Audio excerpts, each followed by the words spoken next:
done in a very different way. So that will be the topic of our discussion कि physics कैसे करना है. बहुत लोग थोड़ा गड़बड़ करते हैं और इसी वजह से थोड़ा सा मात खा जाते हैं, तो वो वाला देखना है.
अच्छा, टाइमिंग हाँ यही रहेगा.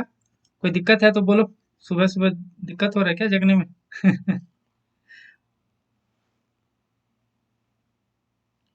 किरण,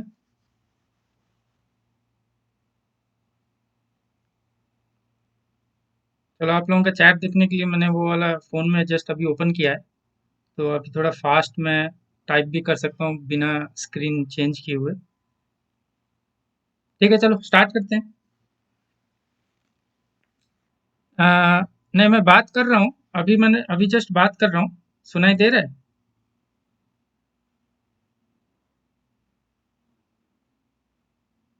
जिसको सुनाई दे रहा है थोड़ा चैट में हाँ लिखो तो.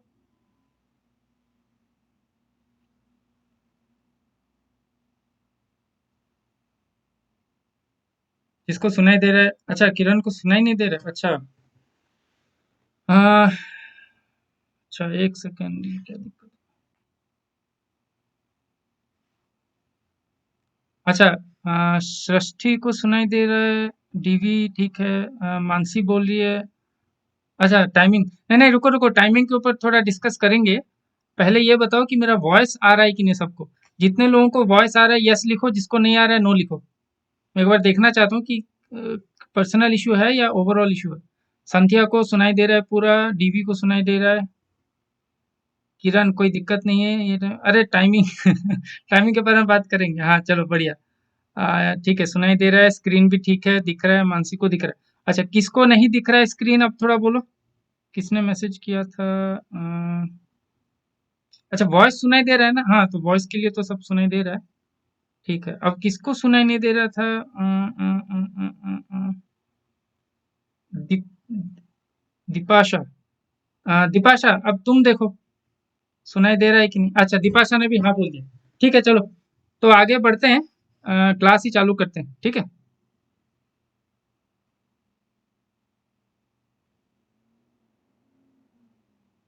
अब देखो बढ़िया चीज, फिजिक्स करना कैसे।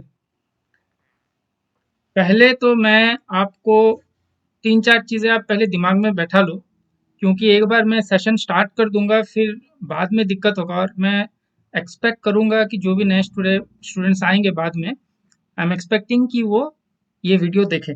और ये वीडियो बहुत इंपॉर्टेंट है, फर्स्ट क्लास, ठीक है। पहला चीज जो मेरे प्रोफेसर यहाँ यूएस में बोलते हैं, फिजिक्स में सबसे इंपॉर्टेंट चीज है स्लो इज फास्ट।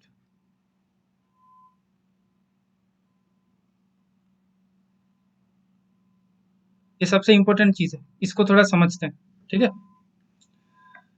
फिजिक्स में आप धीरे धीरे करो, बहुत ज्यादा हड़बड़ाओ नहीं, ठीक है। हड़बड़ाओगे तो फिजिक्स नहीं होगा, हड़बड़ाओगे तो गलत करोगे, ये चांसेस बहुत हाई हो जाते हैं। धीरे धीरे करो, आराम से फिजिक्स होगा। और यहाँ पे मैं आपको अपने रियल लाइफ से एक स्टोरी बता रहा हूँ, जो शायद मैंने इंटरव्यू में भी बताया था, बट मैं एक बार रिपीट करना चाहूंगा ताकि आप सब सुने। थोड़ा काइंड ऑफ रियल स्टोरी ही है मैं नाम नहीं लूंगा, बस ए बी सी करके मैं बता रहा हूँ। तो तीन दोस्त थे ए बी सी, ठीक है। ये हो गया, दूसरा हो गया, एक बहुत इंपॉर्टेंट स्टोरी सुना रहा हूँ, और ये बहुत इंपॉर्टेंट है ताकि आप लोग हड़बड़ाओ नहीं क्लास में कि ये करना है वो करना है, ये सिलेबस से खत्म कैसे होगा, आराम से खत्म होगा, ठीक है। तो पहले सुन लो आप स्टोरी। तीन बंदे थे ए बी सी, ठीक है। तो तीनों का एंट्रेंस एग्जाम के प्रति अप्रोच बिल्कुल अलग। ए क्या है ना, बहुत हड़बड़ी में रहता था, ठीक है। तो उसको चाहिए था हर चीज स्पीड में हो जाए। क्यों? उसका भी रीजन था हड़बड़ी का। वो बोला दे भाई यार तुम लोगों ने फिजिक्स तो पढ़ा है, मैं तो फिजिक्स बिल्कुल ढंग से पढ़ा नहीं हूँ, तो अब एग्जाम आ रहा है बहुत जल्दी, तो मुझे तो हड़बड़ी में पढ़ना ही पड़ेगा। ठीक है चलो, उसका ये एटीट्यूड रहा, हड़बड़ी में कर रहा था। अब हड़बड़ी में क्या है कि कॉन्सेप्ट भी देख रहा था और न्यूमेरिकल्स भी कर रहा था, ठीक है। बट हड़बड़ी में होता नहीं, ना कॉन्सेप्ट एंड में ढंग से होता है ना न्यूमेरिकल एंड में ढंग से होता है, ठीक है। कोई नहीं चलो, बी का तो बिल्कुल अप्रोच ही अलग था। बी बोला सर भाई फिजिक्स को समझना ही नहीं है, फिजिक्स को प्रैक्टिस करो। ये बिल्कुल यूनिक अप्रोच था, जो मैंने भी अपने लाइफ में पहली बार देखा, ठीक है। तो बी का अप्रोच था फिजिक्स समझने का जरूरत नहीं है, आप बहुत सारा न्यूमेरिकल प्रैक्टिस करो मैथ की तरह। तो जब आप बहुत न्यूमेरिकल प्रैक्टिस कर लोगे, तो जब आप उसमें आ जाओगे ना एंट्रेंस एग्जाम में, तो कोई भी क्वेश्चन अगर आपके पास होगा, सुदेश ना, या yes I can see your chat, yes I can see your chat, okay. तो चैट मेरे सामने खुला हुआ है, ठीक है। किसी को भी बीच में कुछ भी क्वेश्चन करना है तो आप कर दो, मैं बीच में देख लूंगा। एक यस सर मरो जिसको ये सुनाई दिया है मैंने जो बोला, ठीक है। बीच में आपको जो भी लिखना है आप लिख लो। जैसे ही मैं थोड़ा फ्री हो जाऊंगा एक पर्टिकुलर कॉन्सेप्ट से, तो मैं चैट कंटिन्यूसली चेक करता रहूंगा, ठीक है। बीच में भी डाउट होंगी तो कोई ऐसा कोई इशू नहीं, आप लिख दिया करो। तो बी का अप्रोच ही अलग था। बी बोला भाई मुझे फिजिक्स समझना नहीं है, मैं बहुत सारे न्यूमेरिकल प्रैक्टिस करूंगा, बात बन जाएगा, ठीक है। बी का ये अप्रोच था। सी का अपना अलग अप्रोच था, जो बी बहुत क्रिटिसाइज करता था। सी का थोड़ा स्लो अप्रोच था। सी का काम ये था, बोला भाई अगर आपको कॉन्सेप्ट अच्छे से अगर आते हैं ना, तो आपको बहुत ज़्यादा प्रैक्टिस का ज़रूरत नहीं है। एक मिनिमम जो प्रैक्टिस चाहिए उतना अगर कर लोगे तो काम बन जाएगा। एंड में तीनों बंदे गए एग्ज़ाम देने, और जो रियलिटी था वो ये था कि सी का एक्चुअली एग्ज़ाम क्लियर हुआ, बाकी दोनों का एग्ज़ाम क्लियर नहीं हुआ। ए का तो होना नहीं था, जिस हिसाब से वो स्ट्रेस ले रहा था, स्ट्रेस में नहीं होता एग्ज़ाम। एंट्रेंस एग्ज़ाम के टाइम पे आपको बिल्कुल चिल बैठ के एग्ज़ाम देना है।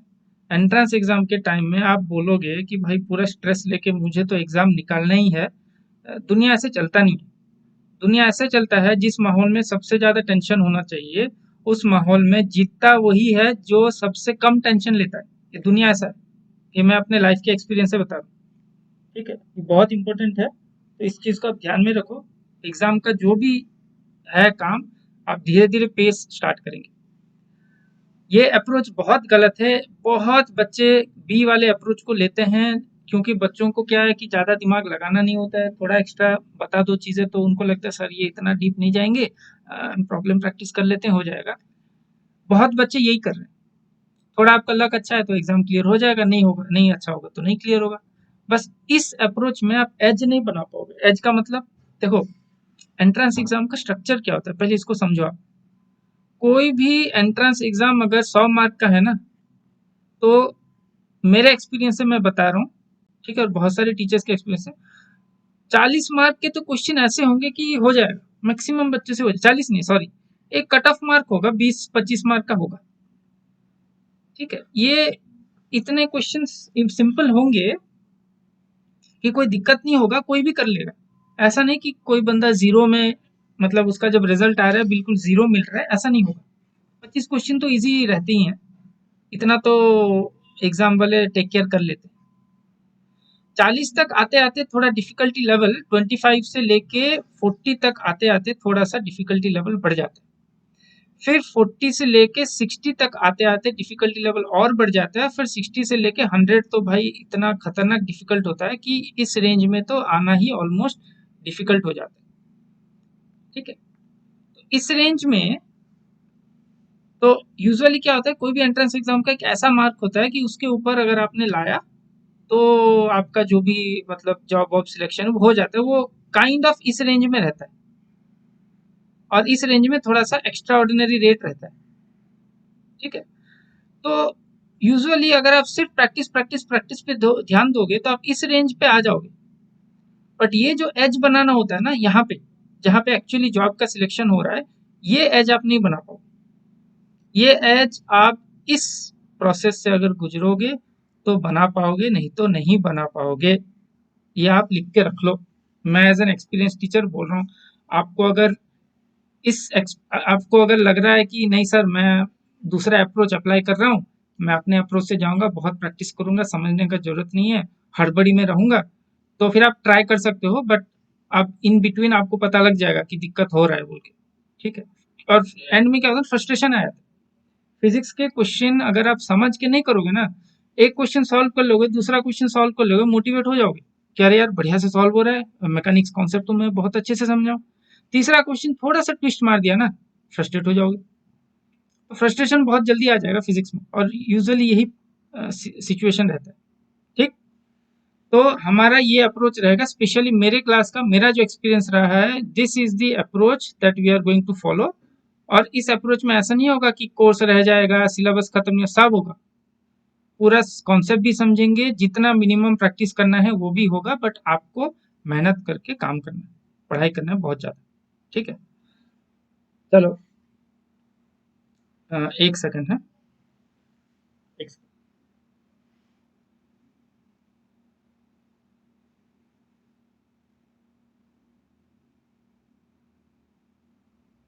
ठीक है, तो आप रेशियो मान लो नंबर्स का।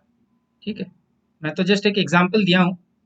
ये रेशियो मान लो, जैसे 100% है, 100% में से हमेशा 40% क्वेश्चन ऐसे रहते हैं कि हो ही जाता है, 40 से 50% के जो क्वेश्चन होते हैं वहां पे यूजुअली थोड़ा टफ चैलेंज रहता है। तो आप इसका परसेंटेज कंसिडर करो। ठीक है, मैं एग्जैक्टली एटीसी के नंबर के हिसाब से नहीं बता रहा हूँ, मैं जस्ट परसेंटेज बता रहा हूँ। कोई भी जनरल एंट्रेंस एग्जाम का ये रूल होता है। ठीक है, अच्छा कौन सा कलर यूज करना है बोलो दीपिका? ये व्हाइट वाला जो मैं बड़े बड़े अक्षरों से लिख रहा हूँ ये अच्छा है, या येलो अच्छा है? क्या क्या क्या कलर सही लग रहा है?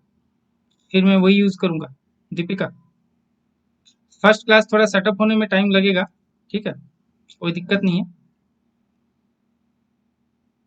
एक तो व्हाइट है और एक येलो है, और व्हाइट और येलो ऑलमोस्ट मोटे हैं, तो फोन में शायद ढंग से दिख रहा होगा। अगर मुझे और भी थोड़ा बड़ा लिखना है, क्योंकि कई लोग फोन में हैं, तो वो भी आप मुझे बताइए कि सर थोड़ा सा और बड़ा करके लिखिए। तो थोड़ा सा आप चैट में बता दीजिए, सब अपना अपना एक्सपीरियंस बताइए। जिसको सही लग रहा है कोई दिक्कत नहीं है, मत लिखिए, जिसको थोड़ा दिक्कत हो रहा है वो बताइए।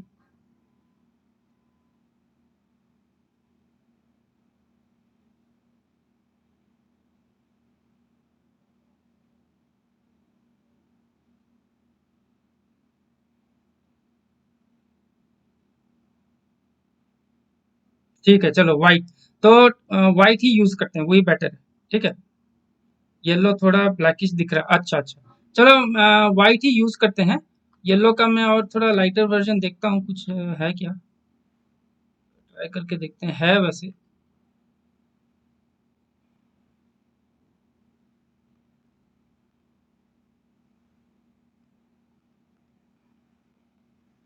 हाँ चलो, सर विजिबल, ठीक है, चलो व्हाइट यूज करेंगे, ठीक है, व्हाइट यूज करेंगे, बाकी कलर मैं बाद में देखूंगा। चलो ये तो पहले हो गया, स्टोरी भी खत्म हो गया। तो जो भी आपको समझ आया स्टोरी से आप समझ लो। यहाँ तक किसी को कोई डाउट पूछना है तो बोलो, पूछ लो, फिर मैं थर्ड चैप्टर में जाऊंगा, मतलब थर्ड पॉइंट में।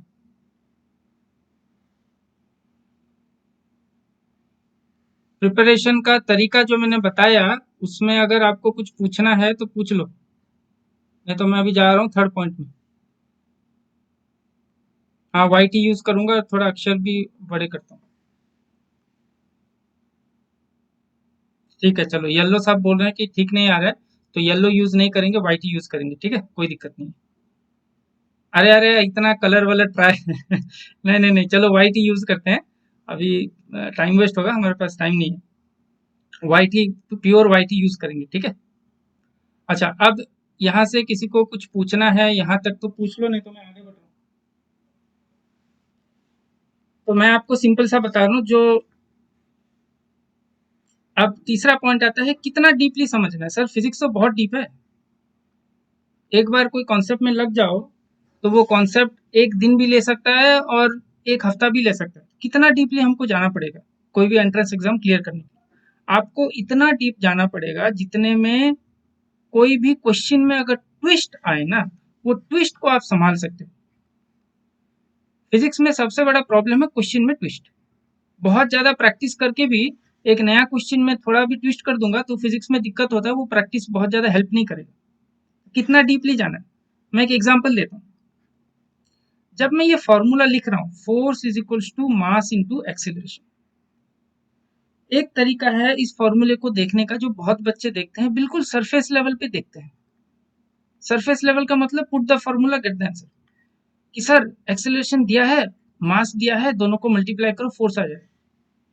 बट एक्चुअली ये फॉर्मूला कहना क्या चाहते हैं उनको कोई समझ नहीं है। तो बहुत सारे बच्चों का put the formula get the answer approach रहता है फिजिक्स में, जो कि बहुत सरफेस लेवल नॉलेज लेके जाते हैं, ये गलत है। ठीक है, इतना सरफेस लेवल में रहोगे तो आप एग्जाम में एज नहीं बना पाओगे। दूसरा है, आपको एग्जैक्टली पता है F is equals to M A का मीनिंग क्या है, कि जब भी किसी ऑब्जेक्ट पे फोर्स लगाते हो एक्सेलरेशन डेवलप होता है। और आपको ये भी पता है कि ये फॉर्मूला आया कहाँ से, एक प्रिलिमिनरी स्टेप होता है जिसमें आप ये लिखते हो, इसके ऊपर हम थोड़ा चर्चा करेंगे, फिर ये आता है। तो यहाँ से क्या है ना, आपको क्लैरिटी है फॉर्मूले के बारे में, यहाँ पे आपका फॉर्मूला का एक क्लैरिटी है। इसके बाद put the formula get the answer का भी कोई दिक्कत नहीं है, हो जाएगा, बट ये क्लैरिटी होना बहुत जरूरी है कि इक्वेशन बोल क्या रहा है।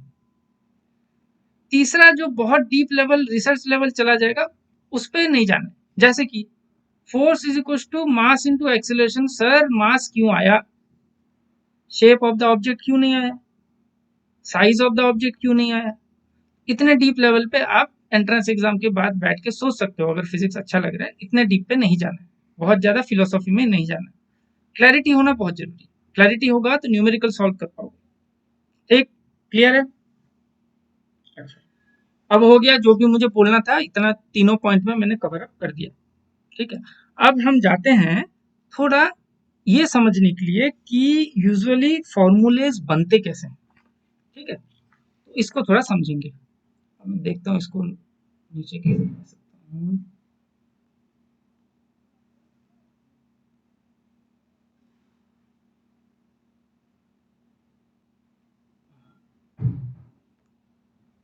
अब हम एक नए उस पे आते हैं।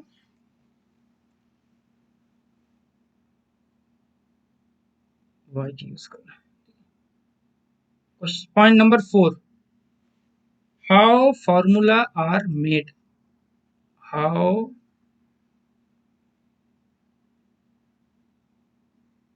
फॉर्मूला या जो भी स्पेलिंग है आर मेड, कि सर फिजिक्स में फॉर्मूलेज बनते कैसे हैं। आपने फिजिक्स में तो किया होगा कोई भी फॉर्मूला, जैसे force is equal to mass into acceleration है मैकेनिक्स से।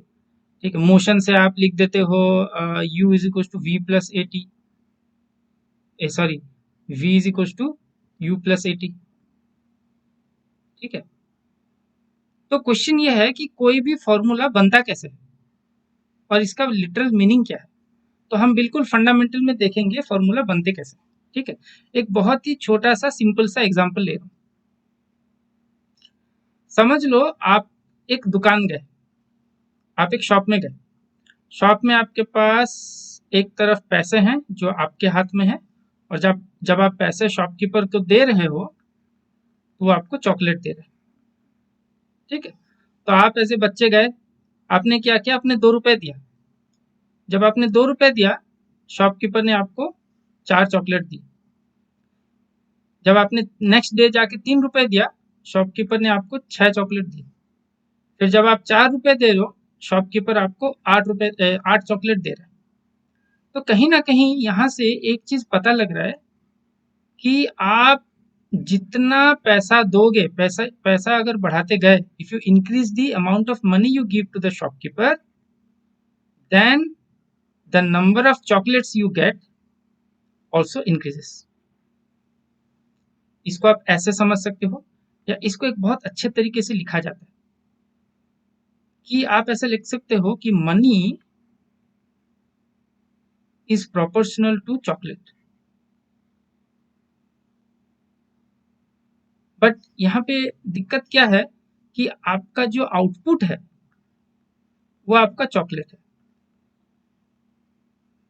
तो आप इसको उल्टा भी लिखोगे तो भी कोई दिक्कत नहीं है कि number of chocolate you get is proportional to money. अब ये आपने बहुत देखा होगा, और सब बोलते हैं प्रोपोर्शनलिटी को इक्वल्स टू में कन्वर्ट करते टाइम एक प्रोपोर्शनलिटी कांस्टेंट आ जाता है, ब्ला ब्ला ब्ला ब्ला ब्ला। हम इतना हाई फाई वर्ड यूज नहीं करेंगे, हम सिंपल सिंपल बात करेंगे। तो हमने अभी क्या नोटिस किया, बहुत सिंपल एग्जांपल से हमने अभी क्या नोटिस किया, हमने देखा कि chocolate is directly proportional to money. इसका मतलब क्या है डायरेक्टली प्रोपोर्शनल, इसको बोलते हैं डायरेक्टली प्रोपोर्शनल।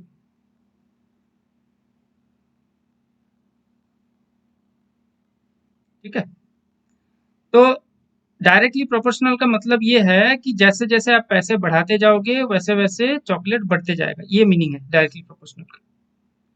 बट अगर आप इन नंबर्स को ध्यान से देखोगे तो आपको क्लियरली पता लग जाएगा कि C is actually equals to 2m। कैसे पता लगेगा, आप फॉर्मूले में पुट करो। अगर आप 2 × 2 रुपए करोगे तो कितने चॉकलेट मिल रहे हैं, 4, सेटिस्फाई हो रहा है। फिर आपके पास पैसे हैं 3, 3 रुपीज को 2 के साथ मल्टीप्लाई करोगे तो नंबर ऑफ चॉकलेट्स कितने हैं, 6, तो ये सेटिस्फाई कर रहा है। तो यूजुअली कोई भी दो आइटम अगर प्रोपोर्शनल है, डायरेक्टली प्रोपोर्शनल है, इसका मतलब क्या है? जब एक बढ़ेगा दूसरा बढ़ेगा। इसका मतलब ये है कि जो कि आप इसको इक्वल्स टू में जब आप लिखोगे, एक प्रोपोर्शनलिटी कांस्टेंट ऑटोमेटिक आ जाता है। वो प्रोपोर्शनलिटी कांस्टेंट आपको कहां से मिलता है? डेटा से मिल जाता है। ठीक है, ये बहुत सिंपल एग्जांपल है। अब मुझे ये बताएं, यहां तक कोई डाउट है क्या? अब मैं फिजिक्स में जंप करने वाला हूँ। ये वाला सीन समझ आया? सब यस लिखो, मतलब कुछ भी यस आ गया तो मैं समझ जाऊंगा कि हाँ आगे बढ़ना है।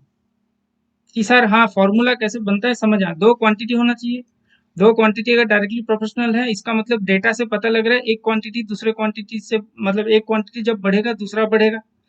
अब दोनों बढ़ रहे हैं एक दूसरे के साथ, तो जब आप फॉर्मूला तैयार करोगे तो जो प्रोपोर्शनलिटी कांस्टेंट है वो आप डेटा से ला सकते हो। ठीक, और वो प्रोपोर्शनलिटी कांस्टेंट हमको डेटा से मिला कि 2 है, तो C is equal to 2m।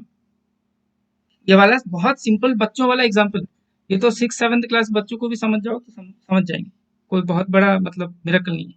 ठीक है, कि सर फिजिक्स में इसका क्या काम है, कि फॉर्मूला कैसे बनाना है हम समझ तो गए, ये तो बहुत सिंपल एग्जाम्पल था बच्चों लेवल का। फिजिक्स में क्या काम है? फिजिक्स में बढ़िया काम है। एक आपको ये बताता हूँ, force is proportional to acceleration, ये आप लिखते हो 10th में पढ़ा होगा। और फिर टीचर क्या करते हैं कि दो चीज जब प्रोपोर्शनल होते हैं आपको बोला जाता है प्रोपोर्शनलिटी कांस्टेंट लाना होता है, और इस केस में मास होता है। तो फिजिक्स में भी फॉर्मूले ऐसे ही बनते हैं। पहले आप डेटा निकालती हो, बोलोगे सर यहाँ पे डेटा कहाँ है? यहाँ पे डेटा है, आपने यहाँ पे फोर्स लिखा और आपने यहाँ पे एक्सेलरेशन लिखा। अब फिजिक्स में क्या होता है, ये दो फोर्स और एक्सेलरेशन कैसे काम कर रहे हैं, ठीक है, इसका एक एक्सपेरिमेंट होता है। तो क्या करोगे, आप एक छोटा सा ऑब्जेक्ट लिए, ये आपका एक ऑब्जेक्ट है, आपने इस ऑब्जेक्ट को एक जगह पे रखा। पहले आपने इस पे एक छोटा सा फोर्स दिया 2 न्यूटन का, तो आपने यह लिखा कि मैंने 2 न्यूटन का फोर्स दिया। जैसे ही आपने फोर्स दिया, ये मूव करने लगा। इसका मोशन आपने एक्सपेरिमेंटली चेक किया और आपने देखा कि इसका एक्सीलरेशन आ रहा है 4 मीटर पर सेकंड स्क्वायर। फिर इस एक्सपेरिमेंट में आपने 4 न्यूटन दिया, फिर आपने एक्सपेरिमेंट किया और आपने देखा एक्सीलरेशन क्या आ रहा है यहाँ पे 8 मीटर पर सेकंड स्क्वायर। अच्छा, यहाँ पे आपका ऑब्जेक्ट वही है, आप बार बार ऑब्जेक्ट चेंज नहीं करो। यहाँ पे जो ऑब्जेक्ट आपने यूज किया, यहाँ पे भी वही ऑब्जेक्ट, आप एक ही ऑब्जेक्ट के ऊपर एक्सपेरिमेंट करो। So experiment on one unique object. ऐसा नहीं कि आज एक्सपेरिमेंट किया और एक ऑब्जेक्ट के साथ, और कल एक्सपेरिमेंट करते टाइम आपने ये रेक्टेंगुलर शेप के जगह फुटबॉल ले लिया, ऐसा नहीं चलेगा। एक ही ऑब्जेक्ट के साथ आप कर लो। फिर आपने देखा कि जब आप 6 न्यूटन दे रहे हो तो इसका आ रहा है 12 मीटर पर सेकंड स्क्वायर। यहां से आपके दिमाग में आया, अरे यार, मैं जब फोर्स इंक्रीज कर रहा हूं ना, तो ऑब्जेक्ट का जो एक्सेलरेशन है वो बढ़ रहा है। यहां से आपको पता लग गया कि आप लिख सकते हो force is directly proportional to acceleration. फिर यहां से आप डेटा से लगाए कि फोर्स आपका निकलेगा टू, नहीं फोर्स निकलेगा शायद, कितना निकलेगा मुझे पता, चलो, force is equals to what into acceleration. यहाँ पे प्रोपोर्शनलिटी कांस्टेंट क्या आ रहा है, कौन बता रहा है? चैट में लिखो तो।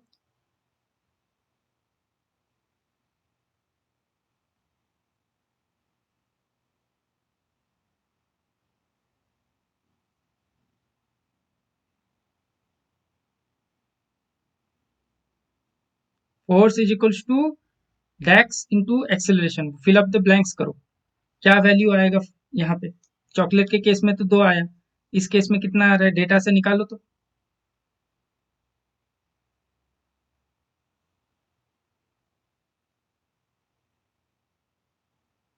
2 नहीं आएगा। नहीं नहीं आएगा, ध्यान से देखो। मैं acceleration is equals to dash into force नहीं लिख रहा हूँ, मैं force is equals to dash into acceleration लिख रहा हूँ। नहीं, 2a नहीं आएगा। 2a, अगर force is equals to 2a हो जाएगा तो आप एक काम करो ना, इधर एक्सेलरेशन का वैल्यू पुट करो और देखो फोर्स कितना आ रहा है। यहाँ पे एक्सीलरेशन अगर 4 डालोगे तो फोर्स 8 आ रहा है, तो ये गलत है, डेटा से के साथ मैच नहीं कर रहा। हाँ, सुदेशना ने बोला है कि सर हाफ ए आ रहा है और हाफ आपका क्या है 0.5 ए। तो इस केस में जो आपने एक्सपेरिमेंट किया, आपको दिखा फोर्स इज इक्वल टू 0.5 ए। यहाँ पे आता है ट्विस्ट। ट्विस्ट ये आता है कि आपने इस ऑब्जेक्ट का ना मास, जब आपने इस ऑब्जेक्ट को एक्सपेरिमेंट में यूज किया तब आपने इसका मास मेजर किया था और इसका मास 0.5 के आसपास था। फिर आपके दिमाग में ये लगा, बेल रिंग होता है जैसे ना, एकदम से अरे ये तो मास का वैल्यू है। सो दैट मीन्स यहाँ पे जो प्रोपोर्शनलिटी कांस्टेंट आ रहा है वो हमारा मास है ऑब्जेक्ट का। तो ऐसे आपका फॉर्मूला बन गया, force is equal to mass into acceleration. इस फॉर्मूले को और एक स्टेप डीपली समझते हैं। अगर यही एक्सपेरिमेंट आप किसी और ऑब्जेक्ट के साथ करोगे, जैसे आपका फोर्स है, आपका एक्सेलरेशन। अब मैं ऑब्जेक्ट चेंज कर देता हूं, यहां पे लेता हूं ऑब्जेक्ट 2। ये एक्सप्लेन करने से पहले एक बार मैं आपको 2 मिनट का पॉज देता हूं। यहाँ पे जो डिस्कशन हुआ इसको एक बार आप सोचो, इसके बारे में सोचो। जो भी मैंने आपको अभी जस्ट पढ़ाया, थोड़ा 2 मिनट दिमाग लगा के सोचो, खाली सोचो। मैं साइलेंटली बैठा हूं, पानी पी लेता हूँ थोड़ा।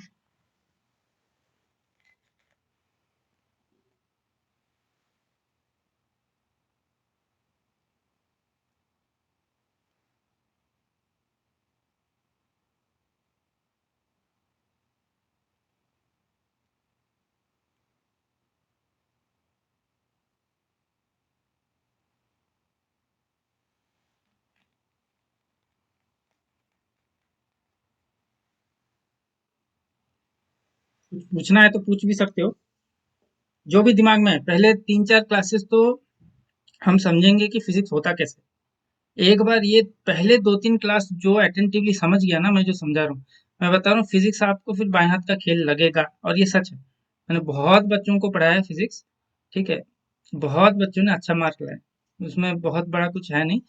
प्रॉब्लम ये है, थोड़ा सा डीपली कोई पढ़ाता नहीं है, कि टीचर यूजुअली पढ़ाने जाते नहीं है, क्योंकि उनको लगता है कि यार स्टूडेंट को इतना थोड़ा भी डेप्थ दिखा दो तो समझने का कोशिश नहीं करते, और कुछ तो बिल्कुल डेप्थ के नाम पे 4-5 फॉर्मूले लिख देते हैं। ऐसा होता है, मतलब है, अब क्या करें। तो थोड़ा ढूंढना पड़ता है कि अच्छा बुक कौन सा है कि अच्छे से समझाए। तो फिजिक्स में आप कौन सा बुक पढ़ रहे हो, कौन सा ऑथर का बुक पढ़ रहे हो, बहुत मैटर कर जाता है। बट एनीवेज भाई, यहाँ तक अगर सबको 100% समझ आया तो फटाक से एक यस लिख दो, फिर मैं आगे बढ़ूंगा। आपको मैं इसलिए लिखवा रहा हूँ यस, ताकि मुझे पता लगे कि अच्छा वो 0.5 कैसे आया। हाँ, बहुत बढ़िया। यही तो मैं बोला था कि सोचो इसके बारे में, 0.5 कैसे आया। चलो एक बार देख लेते हैं, इसको हटाना पड़ेगा मुझे।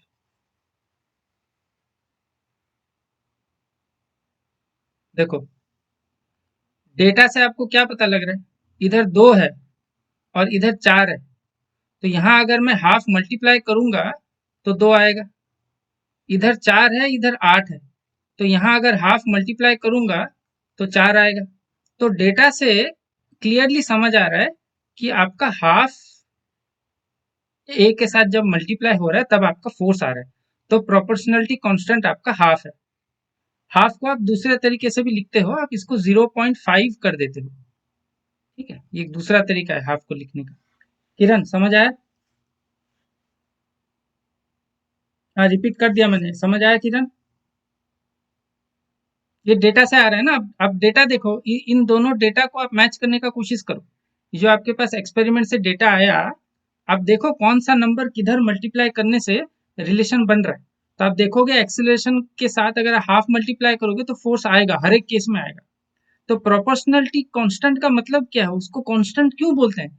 क्योंकि वो हर एक आपका जो एक्सपेरिमेंट है, ये आपका एक्सपेरिमेंट नंबर 1 है, ये आपका एक्सपेरिमेंट नंबर 2 है, ये आपका एक्सपेरिमेंट नंबर 3 है, इन सारे एक्सपेरिमेंट में जो आपका प्रोपोर्शनलिटी कांस्टेंट है, यूजुअली के बोल देते हैं, के का नाम दे देते हैं, जैसे कि कोई भी ऑब्जेक्ट जब प्रोपोर्शनल होता है, जैसे चॉकलेट और पैसा हमारे केस में हुआ था, तो फिजिक्स में प्रोपोर्शनलिटी कांस्टेंट को के बोल देते हैं। ठीक है, तो ये आप बुक में देखोगे के लिखा हुआ।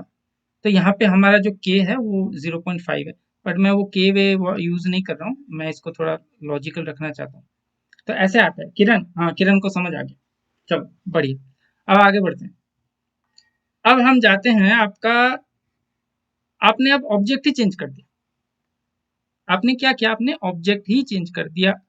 आपने जब ऑब्जेक्ट चेंज कर दिया, तब आप देख रहे हो कि जब आप दो एक्सेलरेशन या सॉरी जब 2 न्यूटन दे रहे हो ना, तो ये जा रहा है 6 मीटर पर सेकंड स्क्वायर एक्सेलरेशन से। फिर आप इस पे जब 4 न्यूटन दे रहे हो, ये जा रहा है 12 मीटर पर सेकंड स्क्वायर एक्सेलरेशन से।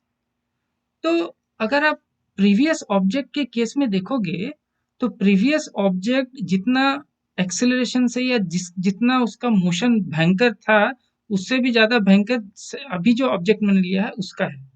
तो इन दोनों के बीच में इस डेटा से क्या पता लग रहा है कि अगर मैं फोर्स और एक्सेलरेशन को लिख दूंगा, तो यहाँ पे प्रोपोर्शनलिटी कांस्टेंट क्या आना चाहिए, 1/3। देखो तो मैंने सही किया है क्या? हाँ 1/3 आएगा।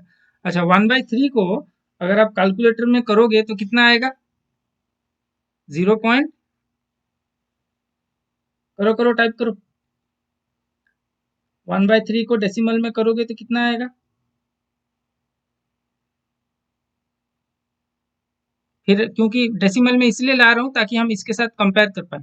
ठीक है, 0.5 के साथ कितना आएगा? 1/3 इज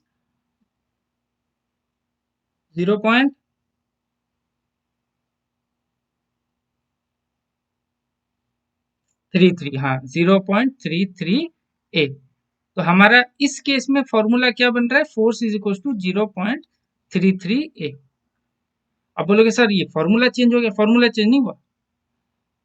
आप ध्यान दो यहाँ पे क्या हुआ, कौन बताएगा क्या हुआ? ऊपर 0.5 आया, नीचे 0.33 आया, इससे आपको क्या समझ आ रहा है? थोड़ा सोच के बताओ तो मैं देखता हूँ कौन बता पा रहे, नहीं तो फिर मैं आंसर दूंगा। तब तक मैं ना कलर चेंज करने का कोशिश कर रहा हूँ। अब थोड़ा सोचो, ये मैं स्क्रीन को ऐसे रख दिया हूँ, ऊपर के केस में और नीचे के केस में क्या आपको समझ आया, मुझे फटाफट सोच के बताओ। ये वाला कलर कैसे चेंज हुआ?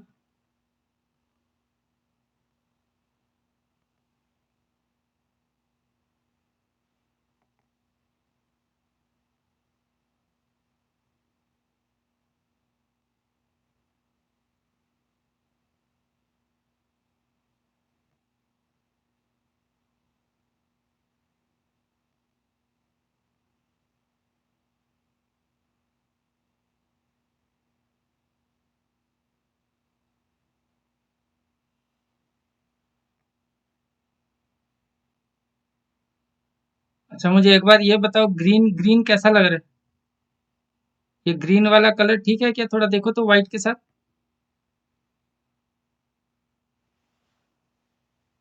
वेरी गुड, वेरी गुड, अरे अरे बढ़िया बढ़िया, बहुत बढ़िया बहुत बढ़िया। ऑब्जेक्ट का मास चेंज हो गया, और मास चेंज होना ही था, और मास कम होना था। चेंज का मतलब कम होना था, डिक्रीज होना था, क्योंकि जब आप एक फोर्स एक लाइटर मास के ऊपर देते हो, जैसे कोई आपका दोस्त है बहुत मोटा है और कोई बहुत पतला है, मोटे वाले दोस्त को जब आप पुश करते हो प्लेग्राउंड में खेलते टाइम, तो वो जो आप फोर्स लगाते हो उससे उसका उतना एक्सीलरेशन जनरेट नहीं होता, उतना ज्यादा मोशन आपको दिखता नहीं। पर जब आप किसी लाइटर ऑब्जेक्ट को या अपने नॉर्मल फ्रेंड को जो इसका एवरेज वेट थोड़ा कम है या बहुत ही ज्यादा कम है, उसको जब धक्का मारते हो तो इजीली वो मूव हो जाता है। ये जो प्रोसेस है, ये कहीं ना कहीं मास गवर्न करता है, तो इसीलिए प्रोपोर्शनलिटी कांस्टेंट में मास आता है। अच्छा ग्रीन कलर भी विजिबल नहीं है, ठीक है चलो, सब अबेंडन करते हैं, हम सिर्फ व्हाइट ही यूज करेंगे अब। ठीक है, क्लियर है? तो अभी आप, हाँ समझ गया मैं, ग्रीन विजिबल नहीं है, अब व्हाइट ही यूज करेंगे, छोड़ो। अब मुझे एक बात बताएं, यहाँ से मेरा जो एजेंडा था, क्या था मेरा 3 नंबर एजेंडा? फॉर्मूला कैसे बनते हैं और कैसे आपको यूज करना है। ठीक है, ये आपको समझ आया? मैं अभी एक छोटा सा न्यूमेरिकल कराऊंगा। फॉर्मूला कैसे बनते हैं और कैसे यूटिलाइजेशन हो रहा है, ठीक है, इतना समझ आ गया होगा सबको। एक छोटा सा न्यूमेरिकल करते हैं, ठीक, ये put the formula get the answer है, बट आपको इससे समझ आ जाएगा, ठीक है। A body is acted upon, अच्छा क्वेश्चन में क्यों करा रहा हूँ आपको, फिजिक्स का जो लिटरेचर है ना, ये क्वेश्चन कैसे बनाते हैं, लॉजिक तो सब समझ आ गया, लॉजिक बहुत सिंपल है, बट जब आप क्वेश्चन पढ़ते हो एक इंग्लिश में लिखा होता है 2-3 सेंटेंस, अब उस सेंटेंस को समझना बहुत जरूरी है, इसलिए मैं लिख रहा हूँ। Body is acted upon bye a force of 20 Newton, the acceleration generated is 200 meter per second square. What is the mass of the object? ये आपका लिटरेचर बन गया। What is the mass of the body? जिस body पे force apply किया। फटाफट मुझे answer दे दो, कैलकुलेटर मत यूज करो, एग्जाम में अगर नहीं मिलेगा कैलकुलेटर, हाथ से करो। देखो अब ये क्वेश्चन जब आप पढ़ोगे ना, आपको एग्जैक्टली आपके ब्रेन में वो एक्सपेरिमेंट भी क्लियर होना चाहिए कि अरे यार, मैं जब किसी ऑब्जेक्ट पे 20 न्यूटन दे रहा हूँ तो एक्सेलरेशन जनरेट हो रहा है 200 मीटर पर सेकंड स्क्वायर। ये जो put the formula get the answer वाले जो लोग हैं ना, इसको बस ऐसे देखेंगे, यार फोर्स दे रखा है, ये दे रखा है, वो निकालना है, ऐसा मत देखो। थोड़ा सा डीप जाके देखो, क्वेश्चन को थोड़ा फील करो कि ये क्या हो रहा है, किसी ने ये एक्सपेरिमेंट किया, किसी ने ये पाया। मास का आंसर बताओ। 0.1 kg। और भाई स्पीड स्पीड चाहिए, आप निकालो और टाइप करो दोनों फास्ट करो। हाँ, एक और भी निकल गया एक जन का भी, बहुत बढ़िया। बाकी बाकी बाकी सबके आंसर चाहिए मुझे, मतलब ऊपर वाले को देख के मत लिख दो।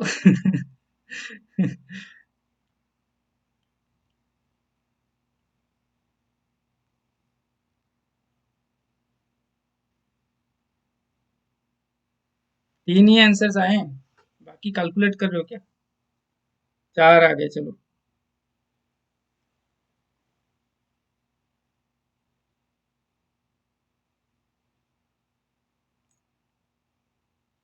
ठीक है, चलो इतना, हाँ हाँ, इतना इतना बढ़िया।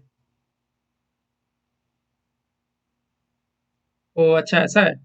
अपूर्वा ने तो 10 लिख दिया है। नहीं नहीं नहीं, चलो मैं कैलकुलेट करता हूँ, ठीक है, मैं करके देखता हूँ। यहाँ पे आपको पता है किसी भी ऑब्जेक्ट को जब आप फोर्स देते हो तो एक्सीलरेशन जनरेट होता है और उसका मास यहाँ पे रहता है। तो मास का वैल्यू क्या है? मास का वैल्यू है force divided by acceleration. Force आपका 20 है और ये आपका 200 है। मैं यूनिट्स नहीं लिख रहा हूँ, तो ये आपका बन जाएगा 1/10। तो ये आपका आंसर आ जाएगा 0.1। क्या होगा? केजी।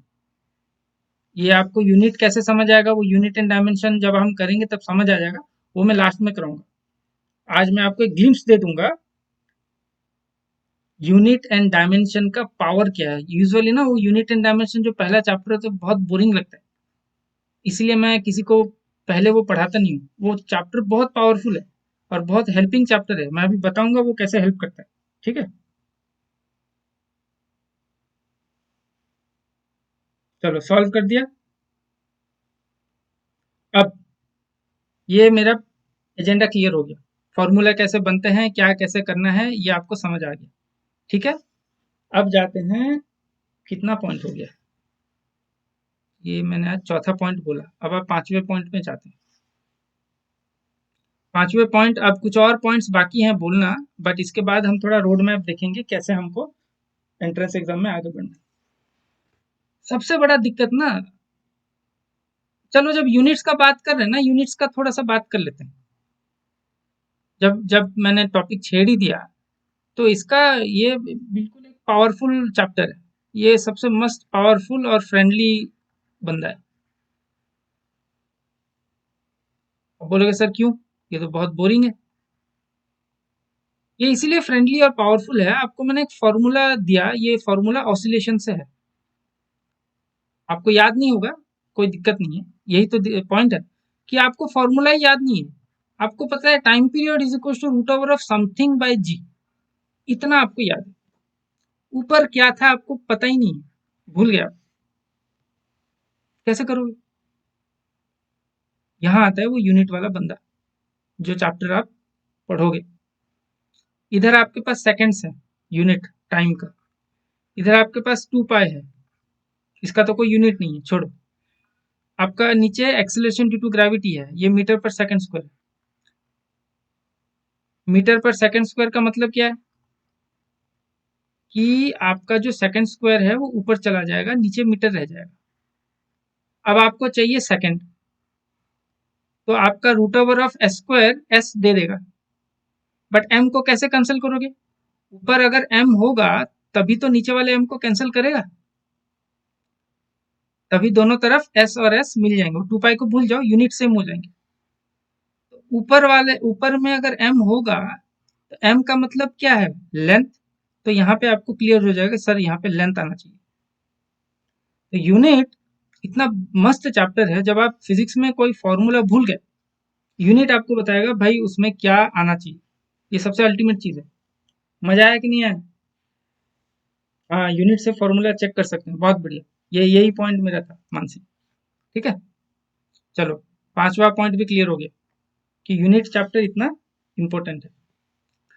छठा सब, सिक्स्थ पॉइंट, ये सबसे इंपॉर्टेंट पॉइंट है और ये सबसे कंफ्यूजिंग वाला पॉइंट है, ये साइन कन्वेंशन जो फिजिक्स में आ जाता है।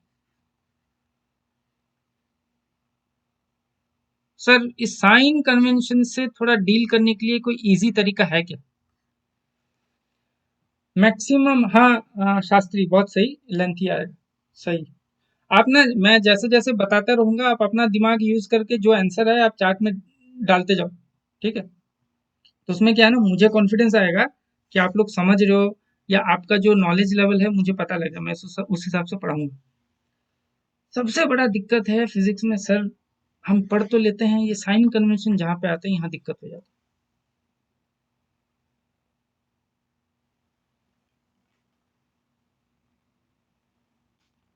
चलो, ठीक है, मजा आया। डीवी, तुम्हारा पूरा नाम क्या है? डीवी लिखा है बस? छोटा नाम है क्या तुम्हारा कुछ? मतलब डीवी क्या है? मतलब मुझे फिर डीवी डीवी बोलना पड़ेगा। देखो, नाम अगर चेंज करके कुछ ऐसा रख सको कि मैं बोल पाऊँ, ठीक है? एनीवेज, अल्टीमेट चीज है साइन कन्वेंशन, सबसे भयंकर चीज है साइन कन्वेंशन। कैसे साइन कन्वेंशन से डील किया जाए? देखो, साइन कन्वेंशन फिजिक्स में बहुत प्रॉब्लमेटिक चीज नहीं है, अगर आपने ढंग से समझा कि साइन कन्वेंशन आ कहाँ से रहा है। बहुत बच्चे ना, यही यही प्रॉब्लम है। देखो, फिजिक्स और बाकी सब्जेक्ट्स में दिक्कत ये है, आपको ना थोड़ा समझना पड़ेगा। आप फिजिक्स को मैथ्स की तरह करोगे ना, गलती करोगे। वो जो प्रैक्टिस वाला बंदा था, जब भी कोई भी साइन कन्वेंशन वाला क्वेश्चन आ जाता ना, वही फेलियर हो जाता था। बहुत याद रखता था कि इस क्वेश्चन में ऐसे साइन कन्वेंशन डालना है, ये डालना है। जैसे ही क्वेश्चन में ट्विस्ट आया, खतरनाक लेवल में वो भी ब्लास्ट हो गया उसका दिमाग। तो साइन कन्वेंशन का सबसे सिंपल चीज ये है कि मोस्टली साइन कन्वेंशन कॉन्सेप्ट से आते हैं। मैं ये एग्जांपल बाद में दूंगा जब हम करेंगे साइन कन्वेंशन, ठीक है? एक सिंपल एग्जांपल मैं दे सकता हूँ, वो मैकेनिक्स में मैं दूंगा। तो मैं इसको जस्ट समेट रहा हूँ कि अगर आपको कॉन्सेप्ट पता है तो साइन कन्वेंशन में दिक्कत नहीं होगा, अगर कॉन्सेप्ट नहीं पता है तो साइन कन्वेंशन में फंसे रह जाओगे बहुत बुरी तरीके से, भयंकर बुरी तरीके से। फिर आपने जितना भी पढ़ा है पूरा चैप्टर, उसमें आपको एक ही मतलब वो ना दिल पे लग जाता है, यार मैंने इसमें माइनस की जगह ना प्लस लिख दिया। विश्वास, ठीक है, चलो विश्वास, तुम थोड़ा नाम अभी नेक्स्ट टाइम जो भी तुम्हारा एंट्री नेम है डीवी, उसको विश्वास कर पाओ तो अच्छा रहेगा। तो साइन कन्वेंशन में कॉन्सेप्ट यार नहीं होगा ना, तो आप लोग बिल्कुल परेशान हो जाओगे। वो एक प्लस साइन के लिए ना 2 मार्क मिस हो जाएगा, और यही सबसे ज्यादा मतलब दिल को बुरा लग जाता है भयंकर लेवल में। कैसे डील करना है वो मैं बताऊंगा, और बहुत सिंपल तरीके से डील कराऊंगा साइन कन्वेंशन। फिर साइन कन्वेंशन कोई प्रॉब्लम ही नहीं होगा, पहला पॉइंट। दूसरा पॉइंट, जिस हिसाब से मैं साइन कन्वेंशन कराऊंगा, वैसे मैंने कुछ डेमो वीडियोस बनाए थे। मुझे पता नहीं स्किलवर से उन्होंने कहाँ अपलोड किया, मैं एक बार बात कर लूंगा। एक डेमो वीडियो में ना इलेक्ट्रोस्टैटिक का एक क्वेश्चन मैंने किया है, मतलब एक एटीसी का प्रॉब्लम है जिसको सॉल्व किया है। आपको कुछ नहीं आता है, मुझे कोई दिक्कत नहीं है, आप खाली एक बार उसको देखो डेमो वीडियो, आपको समझ आ जाएगा कि साइन कन्वेंशन के साथ कैसे डील करना है। ठीक है, बाद में जैसे ही मैं मैकेनिक्स पढ़ाऊंगा मैं आऊंगा तो साइन कन्वेंशन में बहुत ज्यादा दिक्कत नहीं है। अब साइन कन्वेंशन में कॉन्सेप्ट कहाँ आता है, देखो जैसे एक्सेलरेशन है, force is equal to mass into acceleration. अगर मैं सडनली इसको ऐसे लिख दूंगा, force is equal to mass into -a, ये क्या हो गया? देखो यही यही आता है फिजिक्स। ये मैथ्स नहीं है कि कहीं पे भी प्लस साइन माइनस साइन डाल दो आंसर निकलना, आपको समझना पड़ेगा कि भाई वो माइनस साइन क्यों आया।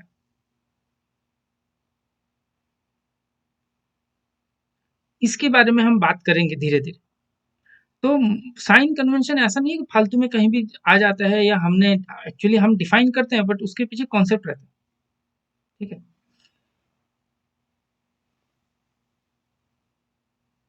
हाँ, कोई दिक्कत नहीं है दीपिका, वो नहीं, वो मुझे पता नहीं क्या करना है डेमो का। ठीक है, वो मैं पूछ लूंगा। तो उस पे कुछ वरी होने का जरूरत नहीं है, वैसे भी हम क्लास में डील कर रहे हैं। मिलेगा तो देख लेना, मैं नेक्स्ट क्लास बताऊंगा क्या सीन है उसका, कोई दिक्कत नहीं है। साइन कन्वेंशन का एक इजी एग्जांपल मैं दे सकता हूँ, इसको हटाते हैं चलो। एक बढ़िया सा इजी एग्जांपल में नहीं, एक काम करते हैं, इसको ऐसे होमवर्क करते हैं चलो। आप खुद एक बार ना सोचो साइन कन्वेंशन के बारे में, और आप ना इस पे देखो, एक्सेलरेशन जब नेगेटिव हो जाता है, जब नेगेटिव हो जाता है ना, उसको हम रिटार्डेशन बोलते हैं। इसके बारे में नेट पे सर्च करो, बुक में पढ़ो, खुद एक बार कोशिश करो समझने का, फिर मैं आके बताऊंगा। ठीक है, क्लियर हो गया? अब स्टोरी में दो पॉइंट्स और हैं। अरे नहीं, खत्म हो गया। हाँ बढ़िया, बहुत बढ़िया, खत्म हो गया। ठीक है, चलो अब हम रोड मैप पे जाते हैं फटाफट। रोड मैप अब मैं नेक्स्ट क्लास और भी अच्छे से डिस्कस करूंगा कि हम हर एक चैप्टर में फंडामेंटली हो क्या रहा है। देखो मैं आपको बता रहा हूँ, बहुत टफ नहीं है, 2 महीने में आराम से सो बैठ के खत्म हो जाएगा सिलेबस। ठीक है, आप बस भरोसा रखो, मैं फालतू में नहीं बोल रहा हूँ, ये सच में हो जाएगा। ठीक है, कैसे होगा वो मैं नेक्स्ट क्लास में बताऊंगा। सिलेबस देख के ना आपको बहुत भारी लगेगा, अरे यार सर ये क्या है, इतने बड़े बड़े नाम लिख दिए हैं इसके ऊपर, तो एक बुक पढ़ो तो बहुत मोटा बुक है। नहीं, इसमें मैं आपको समझाऊंगा कि अगर आपको ये kinematics, scalars and vector, laws of motion ये सब ढंग से समझ आ गया ना, फिर आपको कोई दिक्कत नहीं होगा। फिर आप जैसे ही थर्मोडायनेमिक्स में भी घुसोगे, बहुत सारा मैकेनिक्स है वहां पे। हाँ बहुत बढ़िया, सही आंसर है, बहुत सही आंसर है। तो और थोड़ा सोचना है इसके ऊपर। ठीक है, वो force is equal to mass into acceleration में अगर मैं माइनस साइन डाल दूं, वो सही होगा या गलत होगा, इसके बारे में सोचना। ठीक है, तो थर्मोडायनेमिक्स, अब थर्मोडायनेमिक्स पे आ जाते हैं। थर्मोडायनेमिक्स में हाँ हाँ हाँ, सही बात है। ठीक है, थर्मोडायनेमिक्स में यूजुअली बहुत ज्यादा मैकेनिक्स होता है। मैकेनिक्स ढंग से अगर समझ आ गया, थर्मोडायनेमिक्स ज्यादा टफ नहीं है। अब बोलो सर मैकेनिक्स कहाँ घुस गया? अब थर्मोडायनेमिक्स अगर आप देखोगे, फंडामेंटली आपको वो आइसोथर्मल, एडियाबेटिक, ये वो प्रोसेस कराएंगे। उसमें क्या है, प्रेशर है, वर्क डन है। ठीक है, और वो प्रेशर का भाई अगर आप देखोगे फोर्स रहता है, वो फोर्स करके वो प्रेशर निकालते हैं, फोर्स पर यूनिट एरिया। अब प्रेशर क्यों यूज करते हैं वो अलग बात है, उस पर भी हम आएंगे, बट पॉइंट है कहीं ना कहीं वो वर्क डन जो भी आप मैकेनिक्स में पढ़ोगे वो सब यूज होगा। ठीक है, कितने सेशंस लगेंगे, देखो ये टोटल मैकेनिक्स जो है 8 सेशंस लगेंगे। बहुत टफ नहीं है, हो जाएगा। ठीक है, बहुत डिटेल में हमको डेरिवेशंस करने नहीं है, हमको यहाँ पे न्यूमेरिकल सॉल्व करने के तरीके से रेडी होना है। तो फिजिक्स ना दो तरीके से समझा जा सकता है, एक तो फिजिक्स को पूरा डिराइव करके समझो, या दूसरा डायरेक्ट फॉर्मूले से ही डायरेक्टली अच्छे से समझो, वो हो सकता है। मैं जब बताऊंगा आपको समझ आ जाएगा कि बिना डेरिवेशन भी फिजिक्स बहुत फास्ट किया जा सकता है। या 8 सेशंस ले लो। बट ये आर्ट्स से ना रिगोरस नहीं है, मतलब थोड़ा अप एंड डाउन हो सकता है। आपका जो लेवल है वो मुझे थोड़ा देखना पड़ेगा, ये जो ग्रुप बन रहा है धीरे धीरे, क्या आप लोगों का लेवल है वो मुझे थोड़ा देखना पड़ेगा। थर्मोडायनामिक्स हो गया, वेव्स एंड ऑसिलेशन, ये बहुत भयंकर लेवल से फिर से मैकेनिक्स से रिलेटेड है। बस थोड़ा सा फॉर्मूला चेंज हो जाएगा, बहुत ज्यादा चेंज नहीं होता। वो थोड़ा सा जो चेंज होता है उससे बहुत सारा चीज चेंज हो जाता है, इसलिए वो पूरा एक नया चैप्टर बन गया। बट जिसका मैकेनिक्स बहुत बढ़िया लेवल से क्लियर है, वेव्स एंड ऑसिलेशन में दिक्कत नहीं आएगा। इलेक्ट्रोस्टैटिक में भी भयंकर लेवल में मैकेनिक्स है, सच में बहुत मैकेनिक्स। वो फोर्स, इलेक्ट्रिक फील्ड क्या है, इलेक्ट्रिक फील्ड का अगर आप फंडामेंटल डेफिनेशन देखोगे तो force per unit test charge ऐसा कुछ लिखा होता है। तो इलेक्ट्रिक फील्ड नाम का है, यहाँ पे भी आप फोर्स के साथ ही काम करोगे। वो पोटेंशियल डिफरेंस, पोटेंशियल हम सब मैकेनिक्स में करेंगे, वही चीज यहाँ पे घुस रहा है, कुछ भी अलग नहीं है, इसीलिए सिलेबस जल्दी खत्म होगा। हाँ, कैपेसिटर कंडक्टर, जब जब कैपेसिटर्स पे जब आओगे यहाँ पे थोड़ा चेंज हो जाता है। जब इलेक्ट्रिसिटी आ जाता है ना, उसका अपना एक डायनामिक्स रहता है, बट वो बहुत इजी डायनामिक्स है, बहुत मतलब हाई फाई कुछ नहीं है, तो वो भी हो जाएगा। अच्छा, ये सीरीज और पैरेलल सर्किट, सीरीज और पैरेलल सर्किट में बहुत कंफ्यूजन रहता है बच्चों को। इसका एक बहुत ही इजी टेक्निक बताऊंगा कि कोई भी कॉम्प्लिकेटेड सा सर्किट अगर दिखे, कैसे पता लगाओगे सिंपल वे में कि वो सीरीज में है या पैरेलल में है। इसका एक बढ़िया ट्रिक है, ठीक है, वो मैं क्लास के साथ साथ देखेंगे। फिर आपका इलेक्ट्रिसिटी एंड मैग्नेटिज्म आता है, ये सारे चैप्टर्स, ठीक है। हाँ, ऑप्टिक्स, ऑप्टिक्स में साइन कन्वेंशन का सबसे बड़ा पंगा रहता है, वो भी मैं क्लियर करूंगा कैसे आप साइन कन्वेंशन के साथ डील करोगे। तो एक तो साइन कन्वेंशन ऑप्टिक्स में आता है, और दूसरा ये इलेक्ट्रोस्टैटिक में जब आप करोगे तब आएगा। इन दोनों तरीके से हमको डील करना है, तो वो हो जाएगा, कोई दिक्कत नहीं है। अच्छा, ऑप्टिक्स का आप बोलोगे सर बहुत लंबा वो है डेरिवेशन वेरिएशन, तो हम एक्चुअली फंडामेंटली हमको ऑप्टिक्स कैसे समझना है, बहुत ज़्यादा बिना डेरिवेशन के कंप्लीट समझना है, हो जाएगा। तो अब यहाँ पे क्या है ना, अब यहाँ पे आ जाता है न्यूमेरिकल। अब आपको थोड़ा सा न्यूमेरिकल ज़्यादा सॉल्व करना पड़ेगा, बहुत ज़्यादा अगर कम डेरिवेशन से समझना है तो अच्छी बात यह है कि न्यूमेरिकल से डेरिवेशन भी मतलब आइडिया भी क्लियर हो जाएगा और प्रैक्टिस भी हो जाएगा। मॉडर्न फिजिक्स बिल्कुल थोड़ा सा अलग है, यहाँ पे मैं ये नहीं बोलूंगा मैकेनिक्स से घुस गया, ये घुस गया, ये थोड़ा सा मतलब है ही अलग, घुसते हैं ये सब, इसका डायनामिक्स थोड़ा अलग है, ठीक है। जैसे एटम्स, न्यूक्लियस में इलेक्ट्रॉन जो ऑर्बिट्स में घूमते हैं, ठीक है, वो सब थोड़ा अलग डायनामिक्स है, वो थोड़ा सा दिमाग लगेगा। फिर आता है आपका सेमीकंडक्टर और इलेक्ट्रॉनिक्स, ये वाले भी सेशंस पे हम 9, 8, 9, 10 में कर लेंगे। तो ऐसे ऐसे करके हमने बना रखा है टारगेट कि इतने में करना है। अब टारगेट को अचीव करने के लिए मैं जो होमवर्क आपको दूंगा वो आपको करना पड़ेगा टाइम के साथ। आप अगर होमवर्क नहीं करोगे तो दिक्कत हो जाएगा, ठीक है। अच्छा, यहाँ पे मैं एक और इंटरेस्टिंग चीज ऐड करना चाहूंगा एज ए होमवर्क, इसके बारे में आप सोचो। 7 नंबर, पॉइंट नंबर 7, ये यहाँ तक तो सब सही था, but all of a sudden physics में वेक्टर का इंट्रोडक्शन हो जाता है कि सर आपने जो बताया force is equal to mass into acceleration, ये तो सब समझ आया, बट बुक में ऐसा लिखा नहीं होता। नहीं, इलेक्ट्रोस्टैटिक से स्टार्ट नहीं हो सकता, क्योंकि वो मैकेनिक्स जब तक तुम फोर्स मास एक्सीलरेशन इन सब चीजों को ढंग से नहीं समझोगी ना दीपिका, तो डायरेक्ट इलेक्ट्रोस्टैटिक हम टच करेंगे तो सही नहीं रहेगा। फिर इलेक्ट्रोस्टैटिक में साइन कन्वेंशन भी घुसता है, तो ये मोशन वाला चैप्टर जिसने कर लिया, पूरा फिजिक्स उसके लिए इजी है। ये अगर जिसने नहीं किया तो बहुत दिक्कत आ जाता है, तो इसलिए हम इसको बहुत फास्ट निपटाएंगे। और फिर हम, मैं जिस हिसाब से जा रहा हूँ ना उस हिसाब से चलेंगे तो कोई दिक्कत नहीं होगा, इजीली हो जाएगा। एनीवेज, आप बोलोगे सर फॉर्मूला जब आपने ऐसे लिखा ना, ये तो बहुत क्लियर था, ये तो समझ आ गया, बट बुक में ऐसे लिखा नहीं जाता। बुक में तो सर यहाँ पे एक एरो दे देते हैं और यहाँ पे एक एरो दे देते हैं। अब सर ये वेक्टर कहाँ से घुस गया ऑल ऑफ ए सडन पूरे फिजिक्स में, और पूरा वेक्टर से डोमिनेट हो गया। तो ये जो स्टोरी है कि all of a sudden vector कहाँ से घुस गया, यहाँ तक तो फिजिक्स में जो भी हमने कितना बढ़िया एक्सपेरिमेंट किया, फॉर्मूला बनाया, सब सही था, वेक्टर कहाँ से घुसा, ये हम नेक्स्ट क्लास में देखेंगे। आपको एक बार क्लियर हो गया ना वेक्टर आया कहाँ से, फिर आप बहुत सारे न्यूमेरिकल में ये वेक्टर और वेक्टर के साथ ही साइन कन्वेंशन आता है, देखोगे तो फिर उससे आप मुक्त हो जाओगे जब आप समझ जाओगे वेक्टर यूज कैसे हो रहा है। तो धीरे धीरे साइन कन्वेंशन से मुक्ति मिल जाएगा, फिर आपको थोड़ा दिमाग यूज करना है तो हो जाएगा, ठीक है। चलो, मेरे क्लासेस यूजुअली बहुत इंटेंस रहते हैं, 1 घंटा भी ना बहुत दिमाग लग जाता है, बच्चे थक जाते हैं, तो मैं 1 घंटे से ज़्यादा करता नहीं हूँ। बट हमारे पास टाइम नहीं है, तो मतलब टाइम नहीं है मतलब स्ट्रेस वाला सिचुएशन नहीं है। ऐसा सिचुएशन आएगा कि मैं 1.5 आवर 2 आवर का भी लगातार क्लास ले रहा हूँ, बट अभी नहीं लूंगा स्टार्टिंग में। थोड़ा सा जब आपका ब्रेन सेटल डाउन हो जाएगा ना फिजिक्स के पॉइंट ऑफ व्यू से, मुझे आपका ब्रेन को ना फिजिक्स के पॉइंट ऑफ व्यू से थोड़ा ट्रेन करना है। एक बार आपका ब्रेन ट्रेन हो गया ना फिजिक्स को समझने का, जिस हिसाब से मैं चाहता हूँ, put the formula get the answer करके न्यूमेरिकल कर दो और प्रैक्टिस करके एग्जाम में बैठ जाओ, उससे नहीं होगा, उससे वो एज नहीं आएगा। आप क्वालिफाइंग मार्क ले आओगे लेकिन वो जॉब में घुस के इंटरव्यू लेके बिल्कुल हाथ में जॉब लेने वाला मार्क नहीं ला पाओगे। और मेन डिसाइडिंग फैक्टर ही फिजिक्स है। ठीक है।